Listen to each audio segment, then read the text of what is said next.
You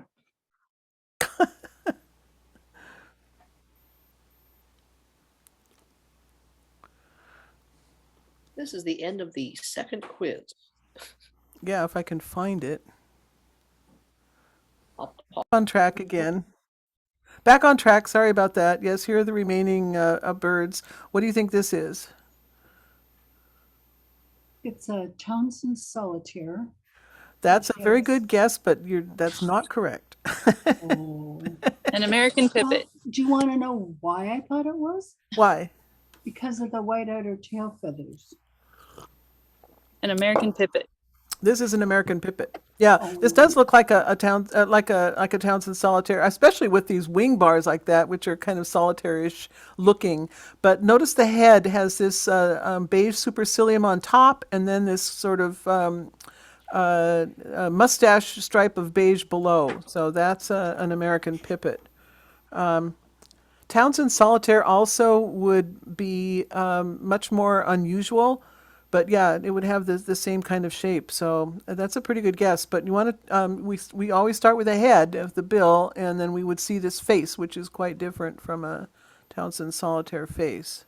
So here, this is another American pipit. I'll give you that answer. So here you can see a close-up of sort of like robin-like bill, but then this broad beige supercilium, and then this mustache of beige below that kind of outlines the face. You can see that here. And then very plain otherwise. It's sort of a little bit of, if you see one close up, you'll see that the brown back has these beautiful streaks of darker brown. And then the white outer tail feathers, which do not show up in this picture. So American pipit. So American pipits are open grassland birds. We see them here in the winter time. They like to stay on the ground, and they walk along with their heads moving back and forth, kind of like a pigeon. They don't, if they flush, usually they flush and fly away, calling their peep, peep call, which is very distinctive. They tend not to fly from the ground into any kind of other low-lying or even high-lying perch. I did see one do that, as I think I mentioned in the class at the Phil one time, where it went from the ground to a little tree. I was just stunned to see it there. I'd never seen that before. But yeah, they like to be on the open grassland. They can be quite hard to see because they're sort of colored the same way as dirt and brown grass. But they're fairly common in the wintertime, so you would get them at Discovery, of course, and Genesee in particular, and at the Phil too as well. You're not going to see them in the forest. All right, what about this picture?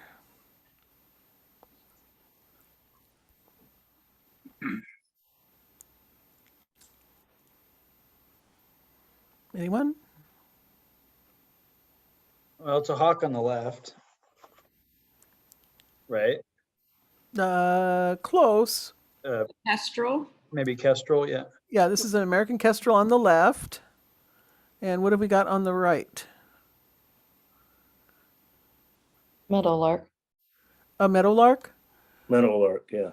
Yeah, and that is correct. So we don't have a whole lot of birds that come to Seattle that have these white outer tail feathers, but meadowlarks are one that do.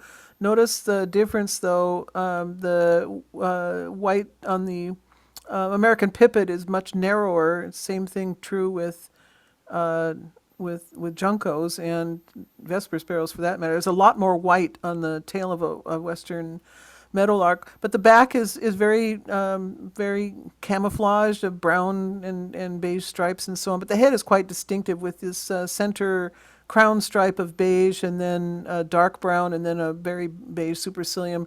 And of course, in this picture, all we're getting is the back.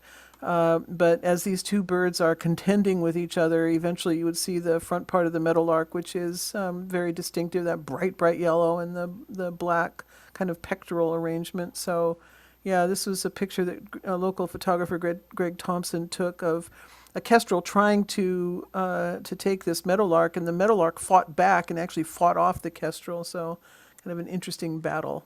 All right, what do we have here?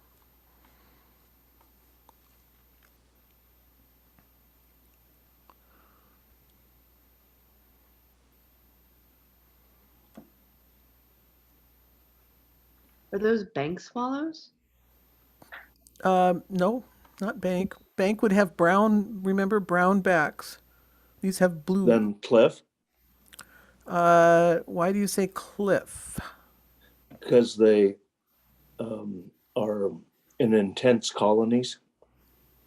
That is true. They do like to be in colonies, but no, these are actually most of them. Forked tails. I'm sorry. Forked tails. Forked tails. Yeah, look at these tails here. Like here, you see these long trailing outer tail feathers. So that's a diagnostic field mark for barn swallow. Barn swallow. And you see the same thing here, and even here you see it. And then so that tells you that we're looking probably at least a flock with some barn swallows. And then you start looking for other features of barn swallows in these individual birds, and you see, well, you don't see a lot, do you? But here, oops, I'm sorry.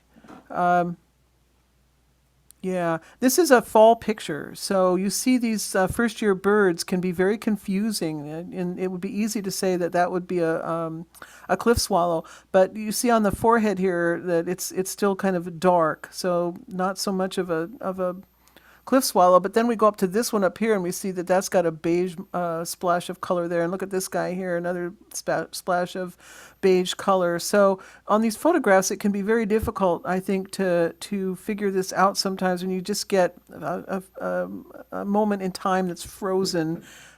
If you were to look at this in real life, these birds would all be kind of chittering to each other and moving around and so on. And then you could look for the other field marks, which of course would be the lack of this long trailing edge tail here, but then when they open their wings up a little bit, is there a beige rump there or not? But then we get this bird over here. Look at that guy. What's that?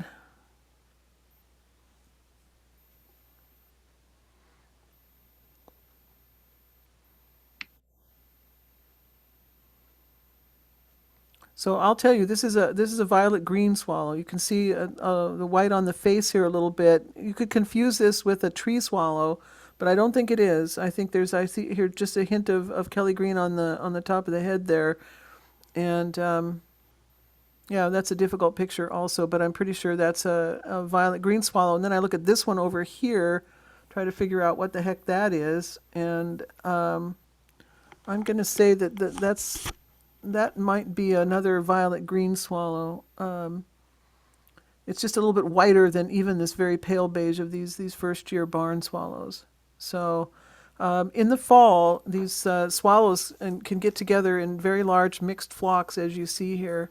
And although the cliff swallows do that too. So yeah, interesting picture, isn't it? Fun to look at.